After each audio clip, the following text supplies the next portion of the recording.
and welcome to the latest Lorbeck Luxury Cars Friday Drive. My name is Scott Newman and it is my pleasure to introduce this 2014 Aston Martin V12 Vantage S. There's nothing new about the strategy of putting a big engine in a small car, but those cars usually have a small engine to begin with. In this case, Aston took a relatively small car, the Vantage, that already had a big V8 and gave it an enormous 5.9 litre V12. The V12 Vantage first appeared in 2009, but in 2013 Aston upped the ante even further with the V12 Vantage S. This was lighter, much more powerful and thus very, very fast, capable of topping 330 kilometers an hour. On the face of it, this is a pretty simple black on black spec, but there's very tastefully applied red highlights outside and in. The S badging, the calipers, the shift paddles and the contrast stitching. Look closer and you'll see the full carbon fibre exterior package too.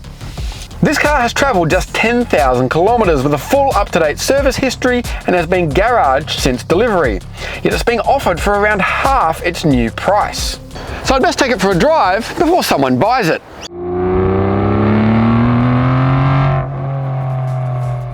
This isn't your typical Sean Connery or Pierce Brosnan type Aston, all suave and debonair. It's a bit more like Timothy Dalton or Daniel Craig. Still classy, but with a harder edge, much more aggressive.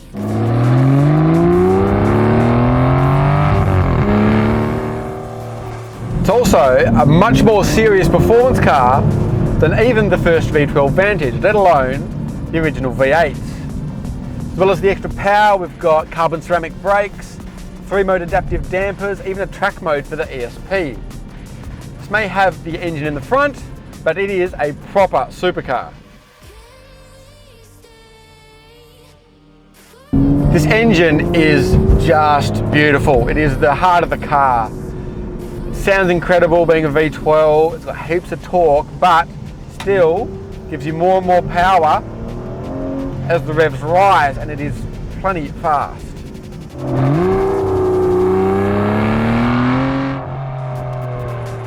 Later in its life, the V12 Vantage S was offered as a 7-speed manual, but these earlier cars all came with what's called a sport shift transmission, which is still a 7-speed manual, but it's electronically operated, so you just drive it like a regular auto.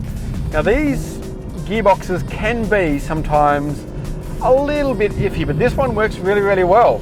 I'm actually quite surprised. It doesn't feel much different to a regular auto. The downshifts are really, really smooth, and the upshifts just are really, really good. No complaints whatsoever. It makes the car very, very easy to drive. This generation of Aston Martin also has really, really nice steering. The weighting, but also the amount of feedback you get from the front tyres. It's still hydraulically assisted, and it's a real highlight of the car.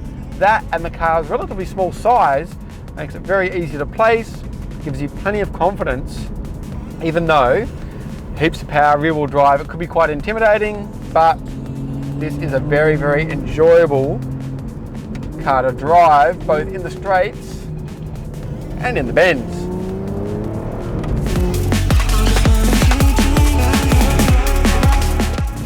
I did say this car had a bit of a harder edge compared to your regular Aston, and that is true if you hit sport mode and tap the adaptive dampers, but equally, with those off, it's still a very fine cruiser. That engine just hums away in the background, it's quiet, it's easy to drive. It still has that grand touring ability you'd expect of cars like the DB9 or the Vanquish, but with an extra layer of dynamic ability thanks to its size and power. This is the sort of car that we're just not going to see the likes of again. A small package with a giant naturally aspirated V12 in it. For the money, this is a hugely exotic motor car. I'm Scott Newman, and you've been watching Lorbeck Luxury Cars Friday Drive.